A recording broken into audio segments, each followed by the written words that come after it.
Hello, hello, welcome back. This is week 42 of our Torah portion, our Bible study. It's actually a double portion this week. So there's 54 portions throughout the year. And of course, there's only 52 weeks in the year. So there's a couple of Torah double portions. And then there's also like some special Sabbaths that take the place sometimes during the year. So this is a double portion. It's Mattot and Massei. Matot means tribes, and Massei means journey. So the tribes have been on a journey, and we are actually finishing up the book of Numbers, which is super exciting because I'm really looking forward to Deuteronomy.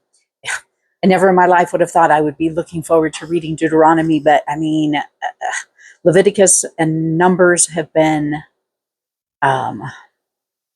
they've just been so exciting and so rich and so many layers, and have learned so much. So anyway, it is Numbers 32 through 36:13, Jeremiah 2:4 through 28, and 3:4, and 4:1 through 2, and then Luke 13:1 through 19, and Mark 11:12 through 23.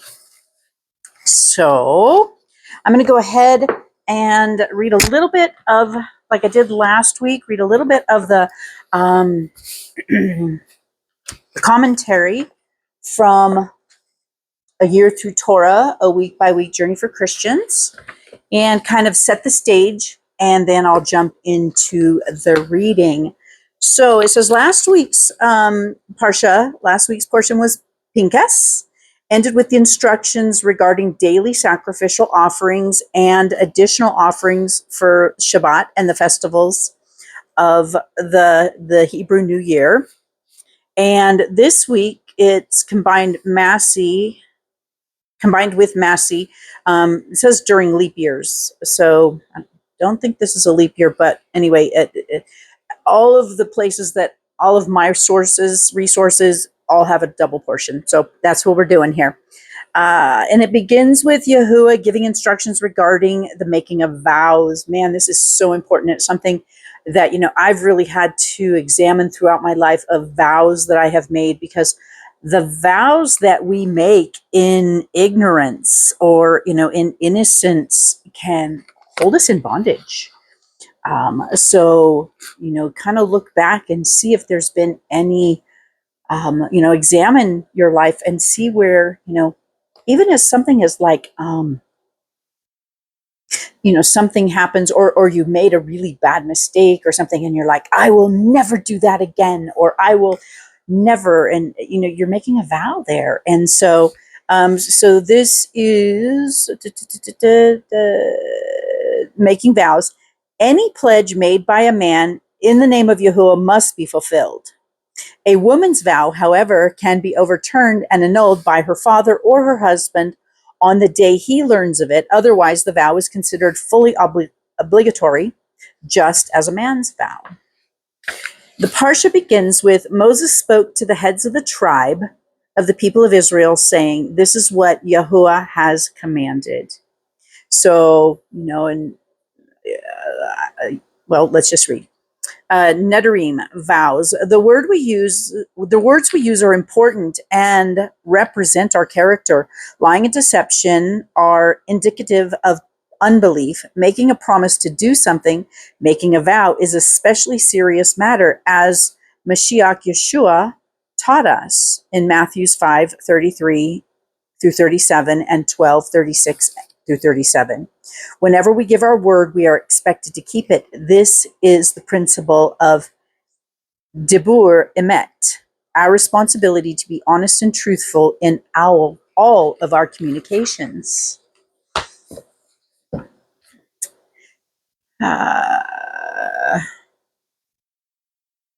It's talking about Orthodox and Orthodox Jews. Let's see. So the Torah states plainly, if a man vows a vow to Yahuwah or swears an oath to bind himself by a pledge, He shall not break his word. He shall do according to all that proceeds out of his mouth. Numbers 32.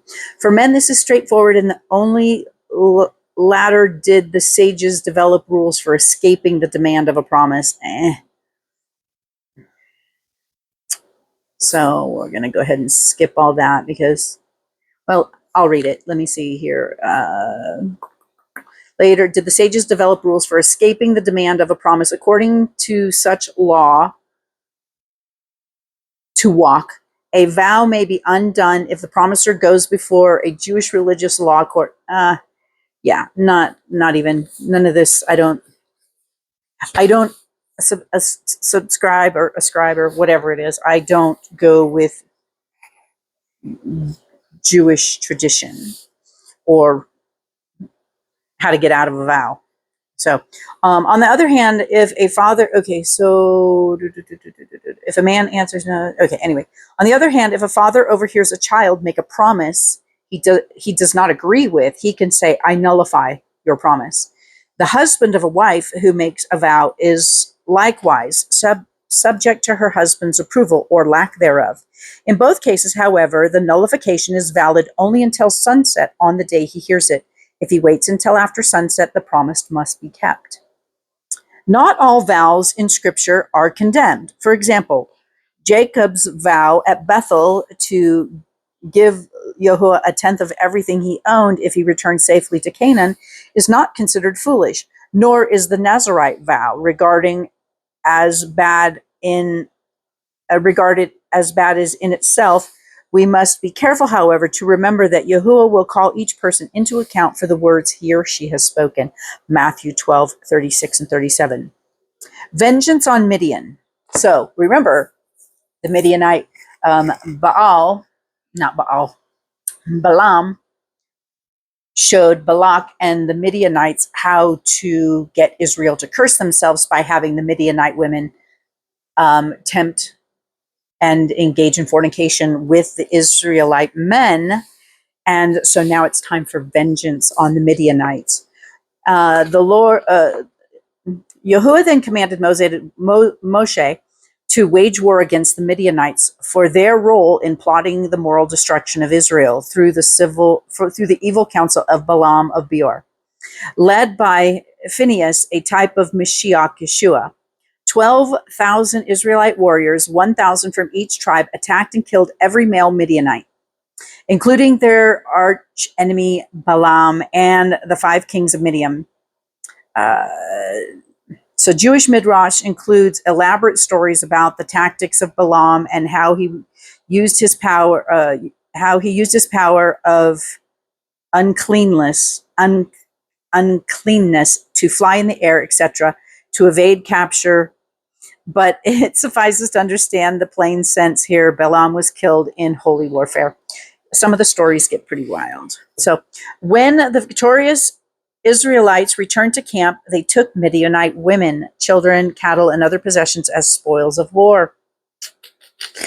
Moshe was not happy about this and reprimanded the soldiers for keeping the women alive, since they were the ones that caused the plague on the Israelites in the first place by seducing them.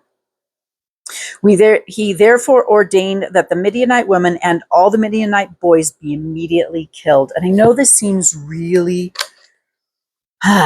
really harsh. Let's break it down. That land was originally given to Noah's son Seth and his descendants. Noah's son Ham and his grandson Canaan and Ham's descendants went and took the land illegally, took the land. And there's actually curses in there for that. And so this land was originally for the Israelites through the lineage of Shem. Shem. And also, Yahuwah commanded that they wage war against the Midianites for vengeance. And they were commanded, I know it seems awful to kill women and children. But these were evil people that were completely against Yahuwah and his people. And like what's going on over there right now is because they didn't, when they took the land, they did not clean it up. There's that parable, whereas there's evil spirits, and when they've been removed, they go about wandering around, and then they come back and they find the house empty and they bring 7 more. Well, this is similar to that, in that they needed to totally clean the house out, but they left some people in, and those people, those evil people that tempted them to go and have, not only fornication, but, worship other idols. Those people are always going to be an influence if they're left there. So I know this is where people are like, oh, God's such a mean God and stuff. No, there was a whole purpose to this. And these people were evil, and they plotted against Yahuwah and his people, and they were always going to do that. So anyway, so the warriors, unclean by contact with the dead, were then required to stay outside the camp of the Levites and the camp of the Levites and the Mishkan, the tabernacle, for 7 days, to undergo ritual purification. All of their garments and booty taken were cleansed according to Eleazar, the high priest's instructions, what later came to be known as the law of Haggalah, or koshering, by passing through the fire or through water. So there's 2 ways to cleanse. We cleanse by water, or we cleanse by fire.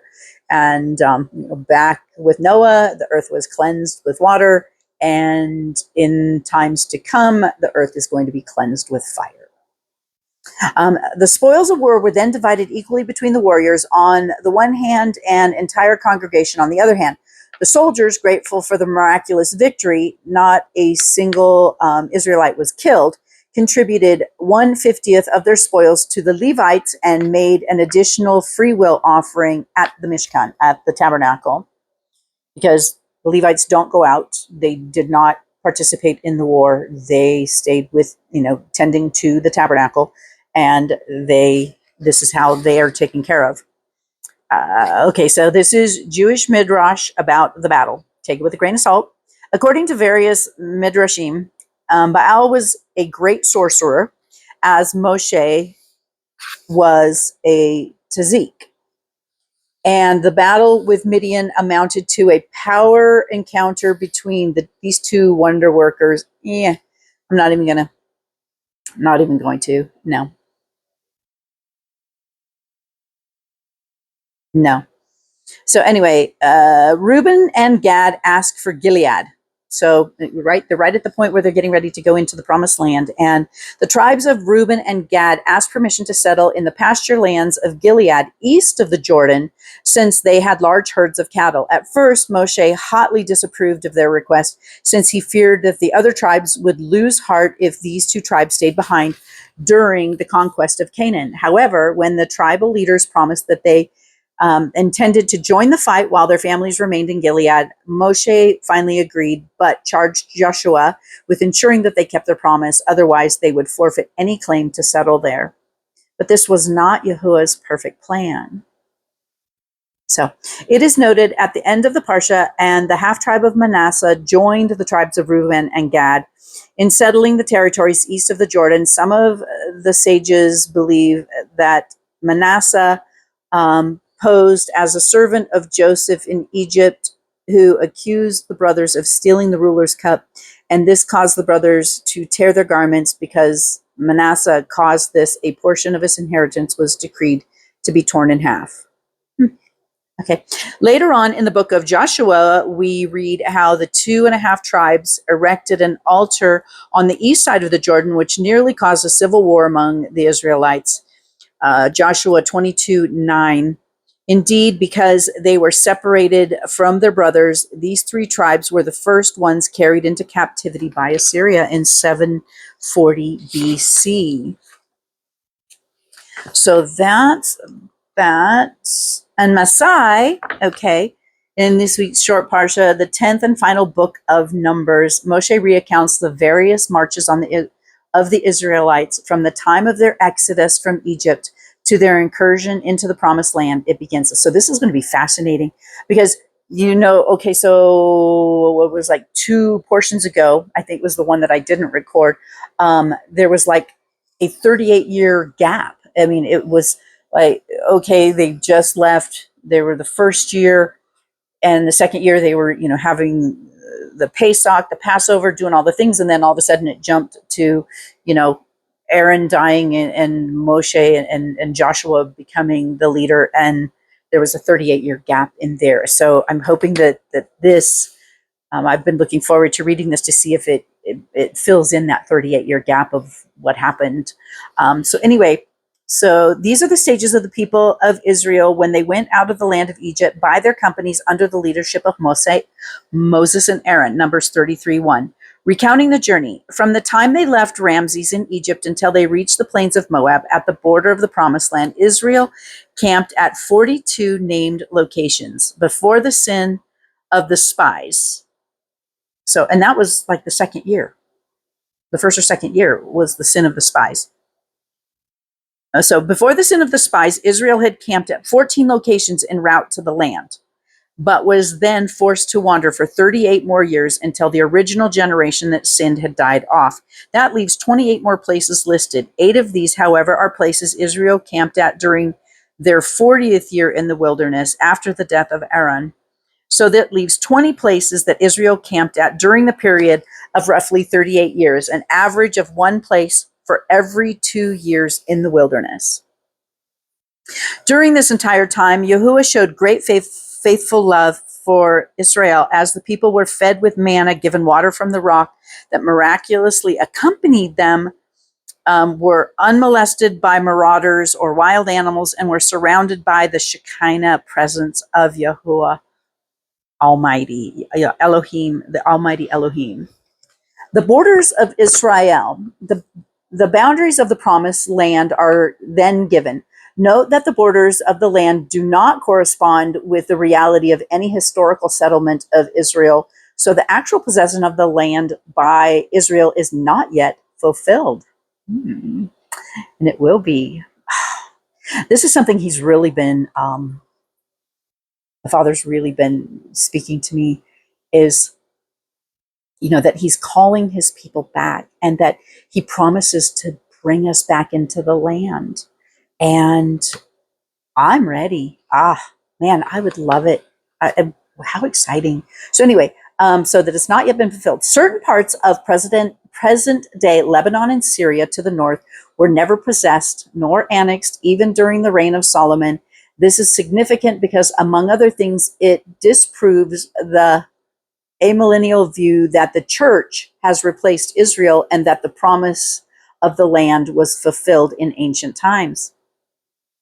The extent of the land promised to Israel is somewhat unclear in the scriptures. In Genesis 15:18 through 21, the phrase "from the Nile to the Euphrates" can be understood to encompass most of the present-day Middle East, though in this parsha, the scope appears restricted to the land of Canaan according to its borders. Regardless, we understand that Abraham's descendants will one day possess the entire earth. See Romans 4:13. Cities of refuge. Cities of refuge are then designated as havens and places of exile for those involved in accidental manslaughter. 3 cities were to be established east of the Jordan and 3 in the west in the Promised Land itself. If any Israelite was involved in accidental manslaughter, he could escape to the city of refuge for refuge from the blood redeemer, usually the victim's closest blood relative. The avenger could lawfully execute the murderer only if he were outside one of the cities of refuge. Interestingly, the refugee must remain in the city of refuge until the death of the high priest, after which he could then return home. The sages report that murderers in a city of refuge could hardly wait for the death of a high priest so they could be released. What a striking analogy for those of us who trust in Yahusha as our great high priest after the order of Melchizedek. Only the death of a high priest in Israel could atone for the loss of life and release those who were made captive through sin. And that's what's so beautiful, is that the Torah points to our Messiah continuously. Since they were apportioned no territories in the Promised Land, the Levites were given 48 separate cities, 6 of which were the Ari Miklat. Each of the Levite cities was to have an open area nearly a half a mile surrounding it. When they were not on duty for service at the Mishkan and later the temple, the Levites were to teach the people the Torah and the ways to please Yahuwah. In this way, Yahuwah placed Torah teachers throughout the Promised Land. According to the sages, all 48 of the Levitical cities also served as Ari Miklat, and therefore were centers of teshuvah and learning for Israel. Teshuvah means repentance, turning, teshuvah and learning for Israel. This parsha concludes with the daughters of Zephlehed, mentioned earlier in Pinchas, deciding to marry within their own tribe of Manasseh, so that the estate of their inheritance that they inherited from their father should not pass to the providence of another tribe. This was a temporary law that was in force only during the original allotment of land to the various tribes in the Promised Land. So let's get started. So we start with Numbers 32. When a man vows a vow to Yahuwah or swears an oath to bind himself by some agreement, he does not break his word. He does according to all that comes out of his mouth. This is one of the things that actually caused me to stop going to the church we were going to. The Father really put it on my heart, and just something to consider. At the church we went to, they would have worship, and then they would have a time where everyone would stand up and do the Pledge of Allegiance. And the Father really started convicting me, and he's like, why are you pledging your allegiance to a flag? You are not to pledge your allegiance to anything on this earth. Your allegiance is to me and to me alone. And it was that, and then, a lot of other things that brought, I still love the people at my church. We went there for like 10 years, and they're beautiful people, but it just, the season was over and it was time to leave. But that was one of the biggest things that, one of the first things that the Father started bringing me into Torah observance, was that, I was just sitting there one day and he's like, why are you doing this?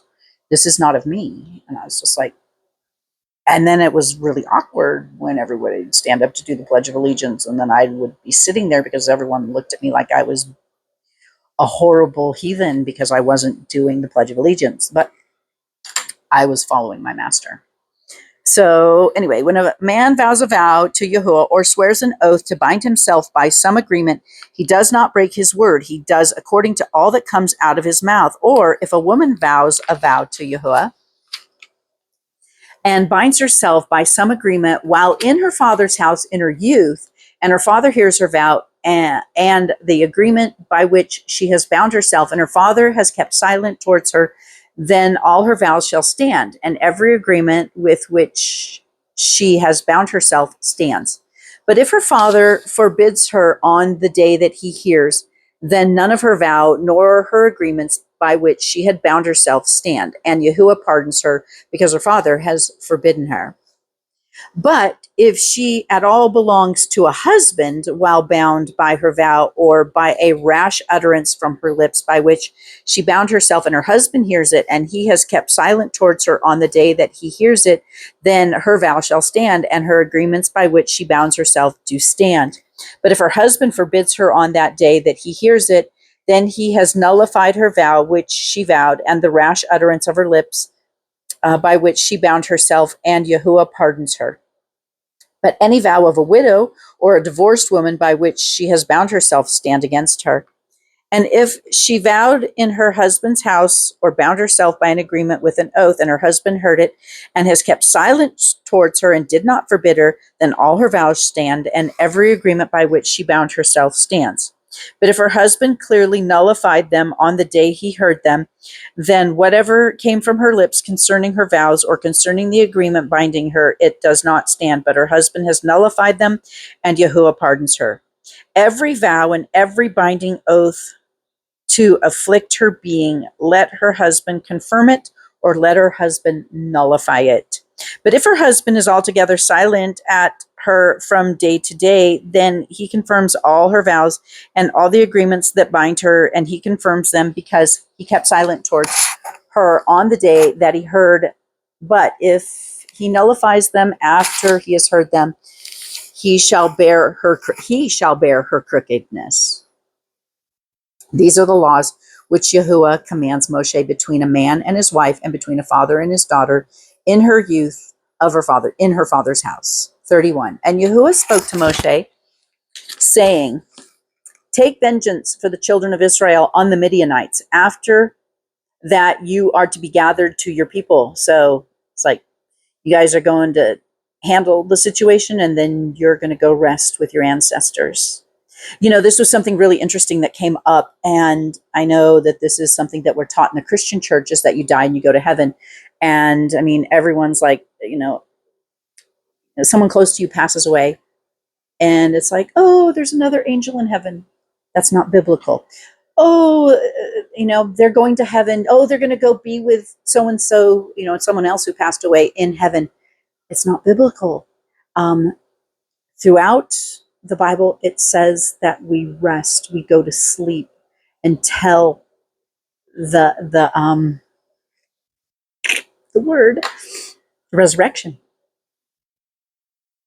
And some even the Sheol down below, some wait in Sheol, and I don't know about the Sheol and Abraham's bosom. That's something that was, but supposedly we sleep and rest until the time of resurrection. So he tells him, and after that, you're going to be gathered to your people. You're going to go sleep with your ancestors, like Moshe like Aaron and Miriam just did. And Moshe spoke to the people, saying, arm some of yourselves for the campaign, and let them go against the Midianites to take vengeance for Yahuwah on Midian. Send 1,000 from each tribe of all the tribes of Israel for the campaign, so that we're supplied from the tribes of Israel, 1,000 from each tribe, 12,000 armed ones for the campaign. And Moshe sent them on the campaign, 1,000 from each tribe. Them and Phinehas, son of Eleazar, the priest, on the campaign with set apart utensils, and the trumpets for sounding in his hand. So those are probably the silver trumpets that they made. And they fought against the Midianites as Yahuwah commanded Moshe, and killed all the males. And they killed the sovereigns of the Midian with the rest of those who were perceived, Ewi and Rekem and Jezur and Hur and Reba, and the 5 sovereigns of Midian. And they killed Balaam, son of Beor, with the sword.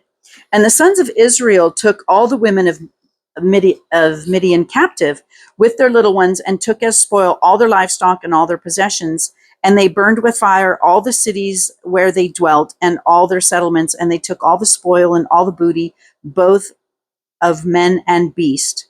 And they brought the captives and the booty and the spoil to Moshe and to Eleazar the priest, and to the congregation of the children of Israel, to the camp in the desert plains of Moab by the Jordan, by Jericho, the Jordan by Jericho.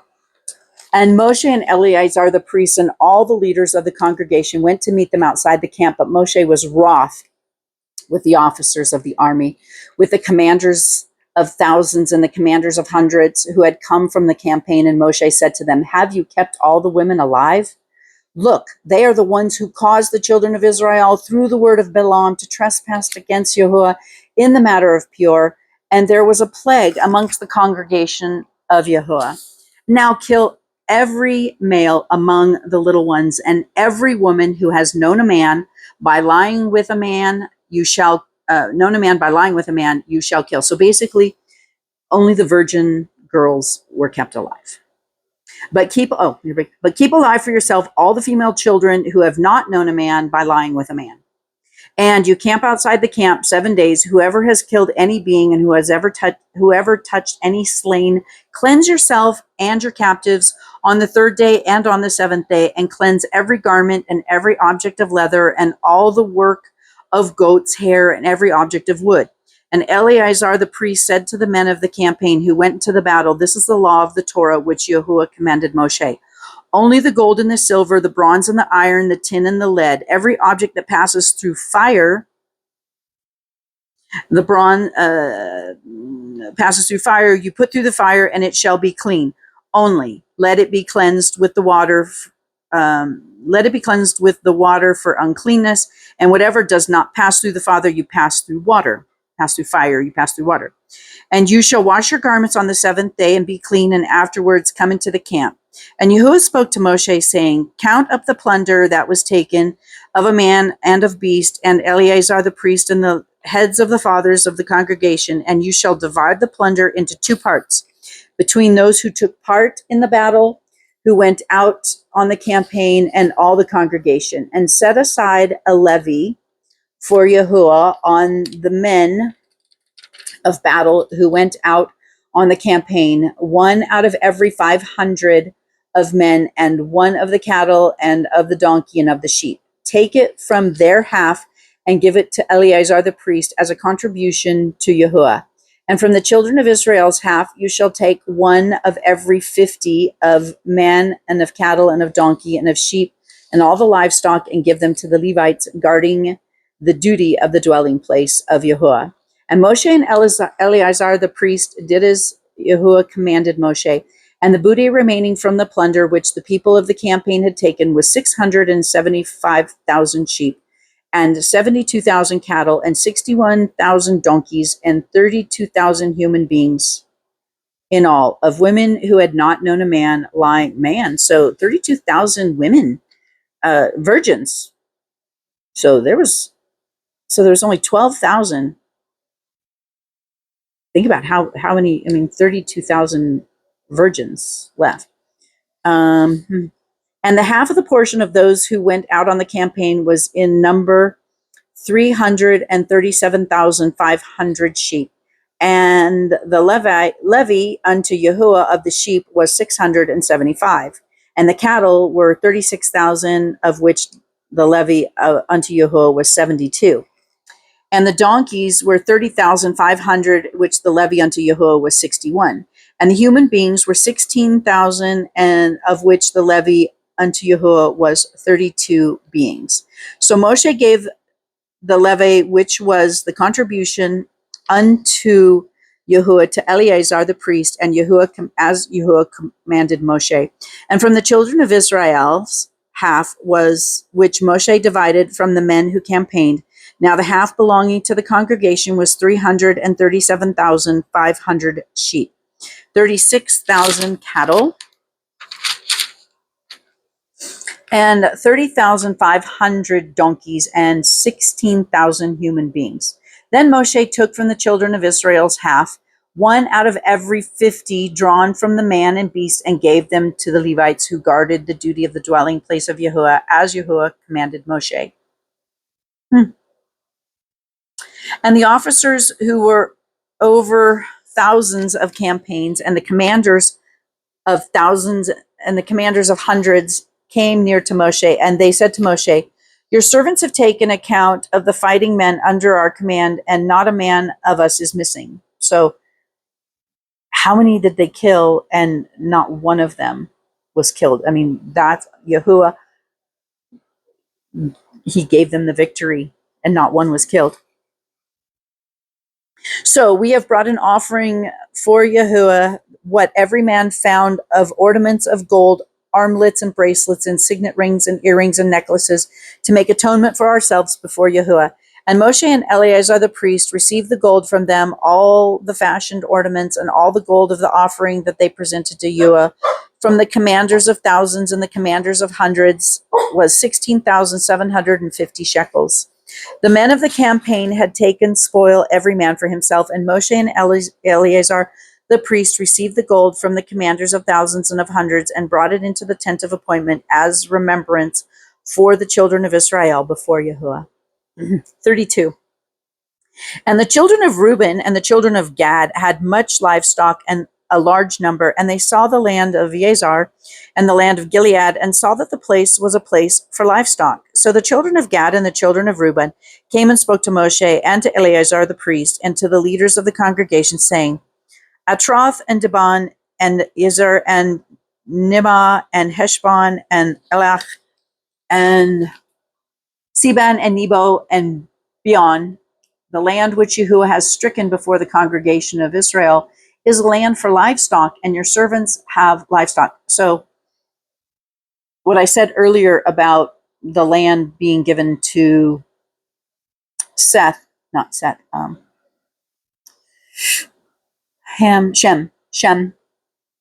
Not sure about this land to the because it's on the east side of the Jordan, so that's not really part of the land that was given as inheritance to Seth that I know of. So this is extra that they were asking for. And they said, if we have found favor in your eyes, let this land be given to your servants as a possession, and do not let us pass over the Jordan. And Moshe said to the children of Gad and to the children of Reuben, are your brothers to go into battle while you yourself sit here? Now, why do you discourage the heart of the children of Israel from passing into the land which Yahuwah has given them? Thus your fathers did when I sent them away from Kadesh Barnea to see the land. For when they went up to the Wadi Eshcol and saw the land, they discouraged the heart of the children of Israel, so that they did not go into the land which Yahuwah had given them. Yeah, and that cost them to have to go, wander around for 40 years and wait for that whole generation to die. Then the displeasure of Yahuwah burned on that day, and he swore an oath, saying, not one of these men who came up from Mitzrayim from 20 years old and above is to see the land of which I swore to Abraham, Yitzchak, and Jacob, because they did not follow me completely. Important.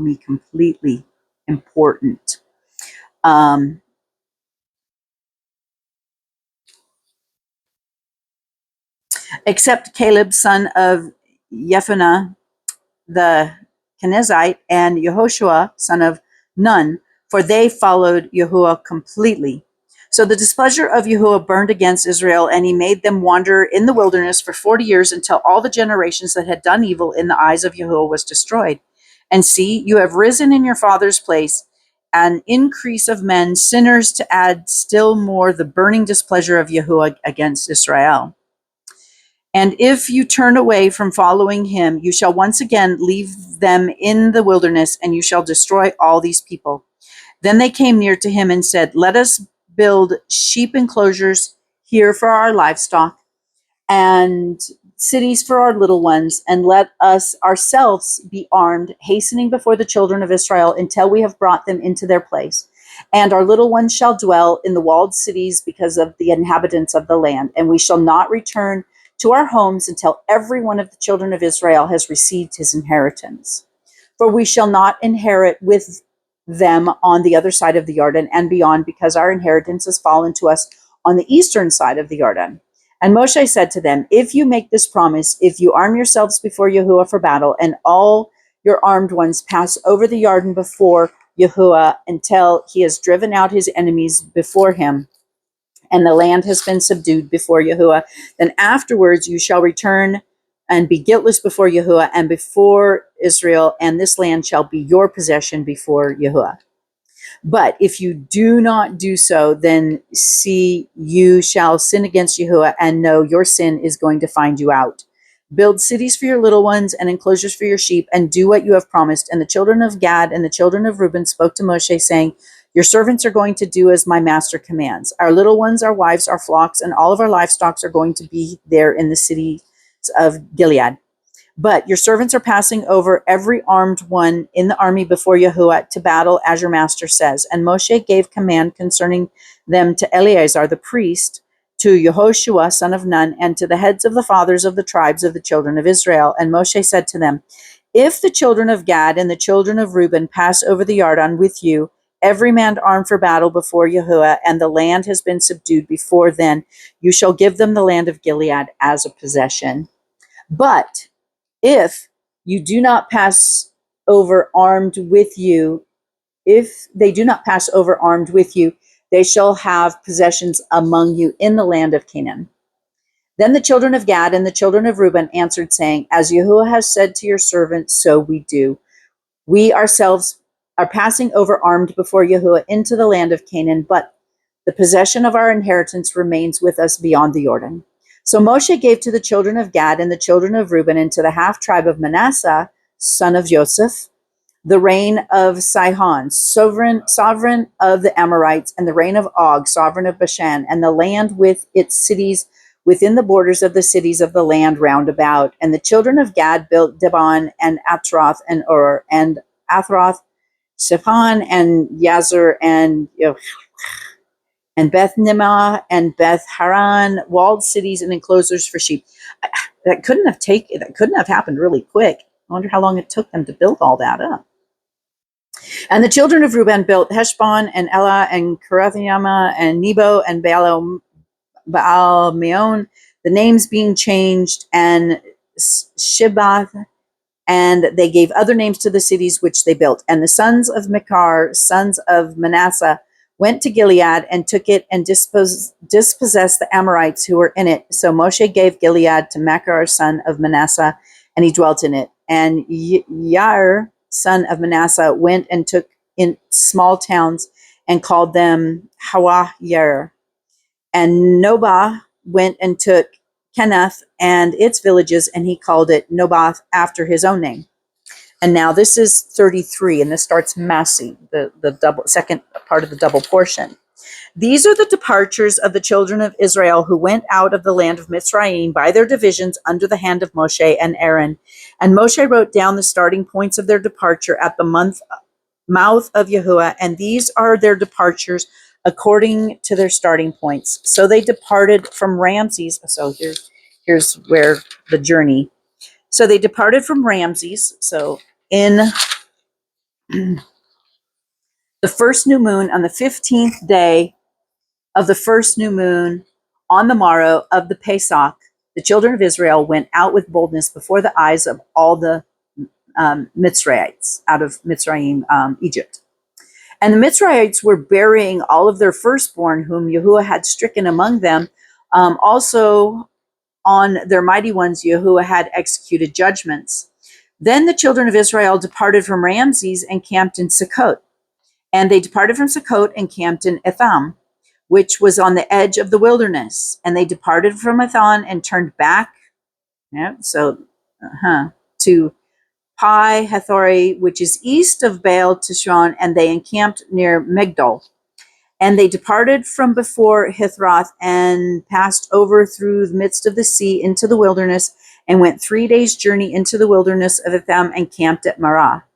And they departed from Marah and camped in Elim. And at Elim were 12 springs of water and 70 palm trees. So they camped there. What a beautiful oasis. And they departed from Elim and camped at the Sea of Reeds. And they departed from the Sea of Reeds and encamped in the wilderness of Sin. And then they departed from the wilderness of Sin and camped in Dopach. And they departed from Dopach and camped at Alush. And they departed from Alush and camped at Rekadim. And there was no water for the people to drink. And they departed from Rekadim and camped in the wilderness of Sinai. And they departed from the wilderness of Sinai and camped at Kabath Hathawatha. And they departed from Kabath Hathawatha and camped at Hesroth. And they departed from Hesroth and camped at Rithmah. And they departed from Rithmah and camped at Rimmon Peretz. And they departed from Rimmon Peretz and camped at Libnah. And they departed from Libnah and camped at Rissah. And they departed from Rissah and camped at Kathal. And they departed from and camped at Mount Shabor. And they departed from Mount Shabor and camped at Haradath. And they departed from Haradath and camped at Magloth. And they departed from Makaloth and camped at Tath. And they departed from Tahath and camped at Terah. Terah.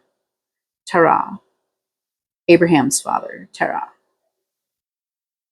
And they departed from Terah and at Mithkah, and they departed from Mithkah and camped at Hashmanath, and they departed from Hashmanath and camped at Mosroth, and they departed from Mosroth and camped at Beni Yakam, and they departed from Beni Yachan and camped at Hor Haggadah, and they departed from Hor Haggadah and camped at Yadbatha, and they departed from Yadbatha and camped at Baranah, and they departed from Abrath and camped at Etzion Geber, and they departed from Etzion Geber and camped in the wilderness of Sin, which is Kedeth, and they departed from Kedeth and camped at Mount Horah on the boundary of the land of Edom. Then Aaron the priest went up to Mount Horah at the mouth of Yahuwah and died there in the 40th year after the children of Israel had come out of the land of Mitzrayim on the first day of the 5th new moon. Now Aaron was 123 years old when he died on Mount Hor. And the sovereign of Arad, the Canaanite who dwelt in the south in the land of Canaan, heard the comings of the children of Israel. So they departed from Mount Hor and camped at Salmonah. And they departed Salmonah and camped at Punon. And they departed from Punon and camped at Oboth. And they departed Oboth and camped at Arabin at the border of Moab. And they departed from Lin and camped at Dibon-Gad, and they departed from Dibon-Gad and camped at Almon. And they departed from Almon and camped in the mountains of Abrim before Nebo. And they departed from the mountains of Abrim and camped in the desert plains of Moab by the Yarden of Jericho. And they camped by the Yarden from Beth Yeshimah as far as Abel Shittim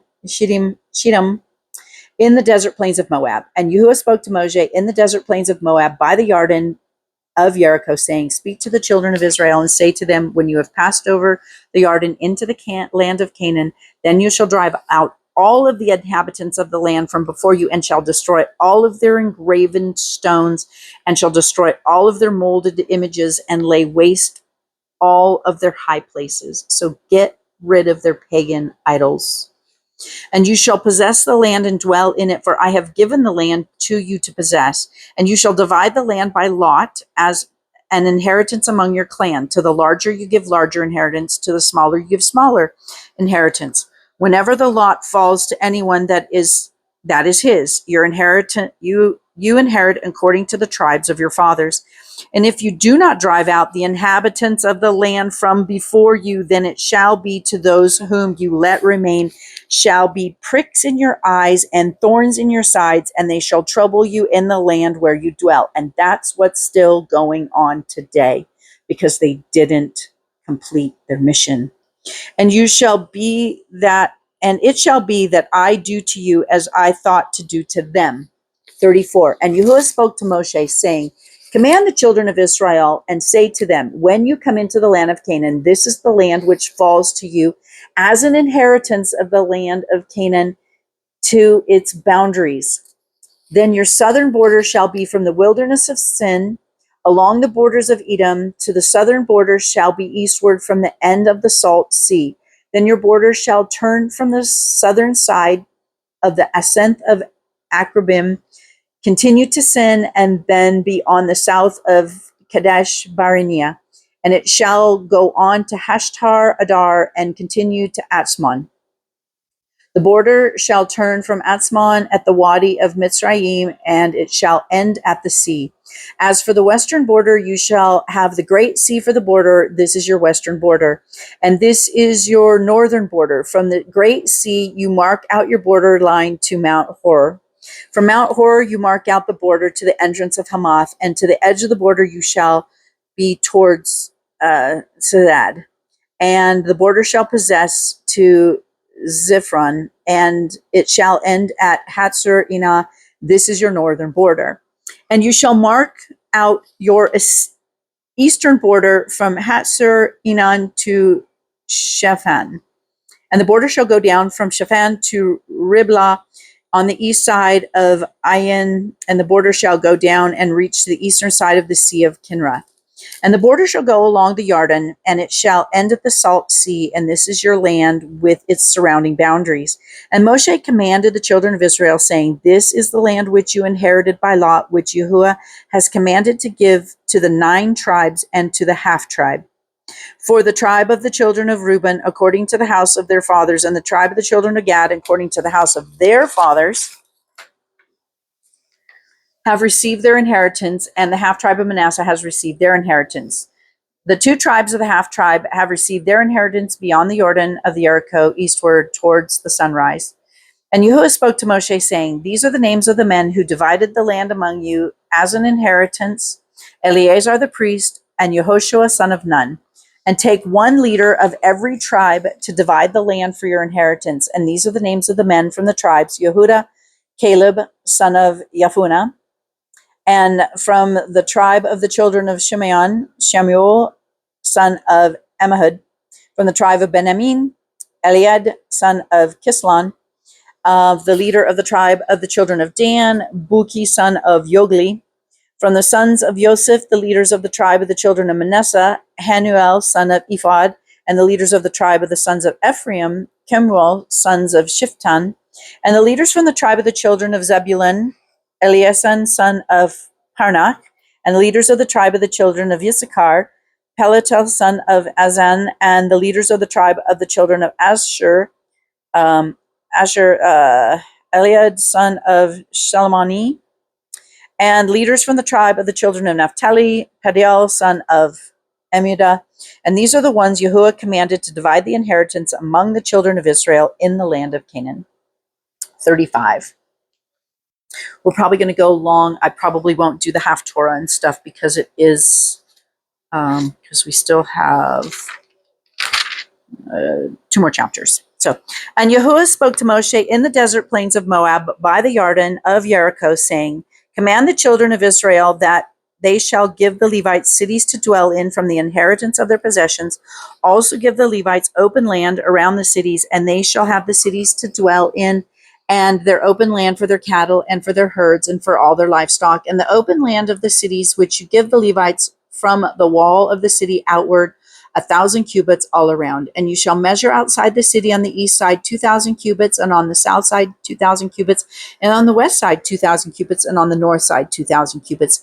And the city is in the middle. This is to them the open land for their cities.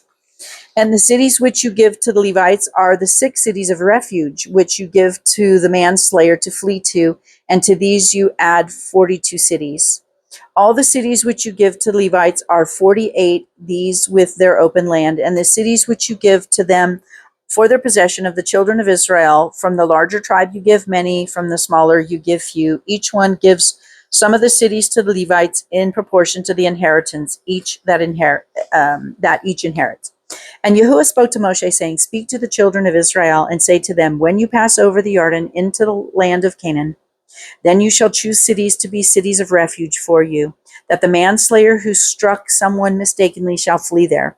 And they shall be cities of refuge for you, and the Redeemer, from the Redeemer, and the manslayer is not to die until he stands before the congregation for right ruling. And of the cities which you give, 6 are to be cities of refuge. Give 3 cities beyond the Jordan, and give 3 cities in the land of Canaan as the cities of refuge. These 6 cities are for refuge for the children of Israel, and for the sojourner, and for the settler in their midst, for anyone who mistakenly strikes someone to flee there. But if he has stricken him with an instrument of iron so that he dies, he is a murderer. The murderer shall certainly put to death. And if he's stricken him with a stone in the hand, by which one could die, and he does die, he is a murderer. The murderer shall be certainly put to death. Or if he has stricken him with a wooden instrument that could kill, and he does die, he is a murderer. The murderer shall certainly be put to death. The Redeemer of blood himself puts the murderer to death. So this is definitely an eye for an eye thing. So if their judicial system is, if you kill somebody, the closest person in their family is to kill you. A life for a life. The Redeemer of blood himself puts the murderer to death. When he meets him, he puts him to death.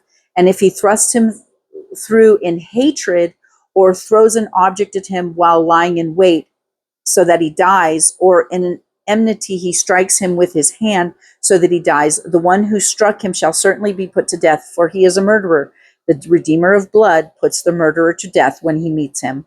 But if he pushes him suddenly without enmity, or throws an object at him without lying in wait, or uses a stone by which a man could die, throwing it at him without seeing him so that he dies, while he is not his enemy or seeking his harm, then the congregation shall judge between him who struck someone and the Redeemer of blood according to these right rulings. And the congregation shall rescue the manslayer from the hand of the Redeemer of blood, and the congregation shall return him to the city of refuge where they had fled, and shall remain there until the death of the high priest who was appointed with the set apart oil. So interesting. So, he's essentially a prisoner. He has to leave his family, leave his property, leave everything. And he is it's like a prison city. And he is a prisoner in that city until the high priest dies. And then it's all been atoned and he can go. But if the manslayer at any times goes outside the limits of the city of refuge where he fled, and the Redeemer of blood finds him outside the limits of the city of refuge, and the Redeemer of blood executes the manslayer, he is not guilty of blood, because he should have remained in his city of refuge until the death of the high priest. But after the death of the high priest, the manslayer is to return to the land of his possession, and these shall be a law of right ruling to you throughout your generations in all your dwellings. Whoever strikes a being, the murderer shall be executed by the mouth of the witness, but one witness does not bear witness against someone to die, and take no ransom for the life of a murderer who is guilty of death, but he shall certainly be put to death, and take no ransom from him who has fled to his city of refuge to return to dwell in the land before the death of the priest. And do not profane the land where you are, for blood profanes the land, and the land is not pardoned for the blood that is shed on it, except by the blood of him who shed it. And do not defile the land which you inhabit, in the midst of which I dwell, for I, Yahuwah, am dwelling in the midst of the children of Israel. Back up here where it says, not one witness. So that's where, two or more witnesses may be a thing be established. So for them to get the death penalty, there has to be two witnesses, and kind of ties into what's going on. Well, our adversary is always the first witness. He's always before the throne. He's the accuser of the brethren. And when we speak ill, or lashon hara, where we speak ill against somebody, and we are coming into agreement with the adversary and being that second witness. So it is really important that we guard our tongues and not bear false witness or speak ill against other people. So because we don't want to come into agreement with the adversary and be that second witness. So 36, and the heads of the fathers of the clans of the children of Gilead, son of Mechar, son of Manasseh, of the clans of the sons of Joseph, came near and spoke before Moshe and before the leaders and the heads of the father and the children of Israel, and said, Yahuwah commanded my master to give the land as an inheritance by lot to the children of Israel, and my master was commanded by Yahuwah to give the inheritance to our brother Tselvad to his daughters. Now, if they are married to any of the sons of the other tribes of the children of Israel, then their inheritance shall be taken from the inheritance of our father, and shall be added to the inheritance of a tribe into which they marry, and taken from the lot of our inheritance. And if the Yobel, the Jubilee, when all land goes back to its original owners, and if the Yobel of the children of Israel takes place, then their inheritance shall be added to the inheritance of the tribe to which they marry, and their inheritance taken away from the inheritance of the tribe of our fathers. And Moshe commanded the children of Israel according to the word of Yahuwah, saying, what the tribe of the sons of Joseph speaks is right. This is the word which Yahuwah has commanded for the daughters of Tselvad, saying, let them marry who is good in their eyes, but let them marry only within the clan of their fathers' tribes. And the inheritance of the children of Israel is not to change hands from the tribe to tribe, for every one of the children of Israel is to cling to the inheritance of the tribes of his fathers. And every daughter possessing an inheritance of any tribe of the children of Israel is to be the wife of one of the clan of his father's tribe, so that the children of Israel possess each of the inheritance of his fathers. Thus the inheritance is not to change hands, but from one tribe to another, but every tribe of the children of Israel is to cling to its own inheritance. And Yahuwah commanded Moshe, so did the daughters of Teslevad. For Mala, Tirzah, Hagla, Milcah, Noah, the daughters of Teslephad, were married to the sons of their father's brothers. And they were married into the clans of the children of Manasseh and the sons of Joseph, and their inheritance remained in the tribe of their father's clan. And these are the commandments of the right rulings which Yahuwah commanded the children of Israel by the hand of Moshe in the desert plains of Moab, by the Jordan of Jericho. Oh, so it doesn't, so Moshe, it doesn't have that Moshe went to sleep with his fathers yet. Anyway, we're at an hour, so I'm not going to read the Haftorah or the Brit Hadashah, the Gospels, but they are, you can go read them for yourselves. Jeremiah 2:4-28 and 3:4 and 4:1 and 2, and Luke 13:1-19, Mark 11:12-23. And with that, I just want to, Father Yah, thank you so much that I was able to record all of it. Currently, my microphone and my camera, my phone are still recording. Thank you for taking care of this technology. I ask that you help this to upload in a timely manner so that it can go out. I pray for everyone that hears, that listens to this, Father, that you use this to teach your ways, Father, and that you bring them into a closer covenant relationship with you. Father, thank you for the opportunity to read your word and to be able to record it, to share it with others. And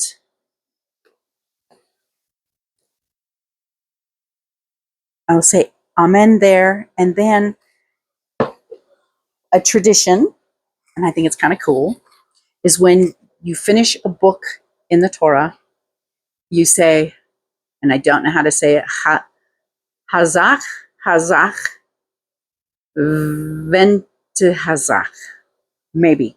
Anyway, it means be strong, and we will be strong. And it's just something that they traditionally would say after finishing reading a book, since we just finished Numbers.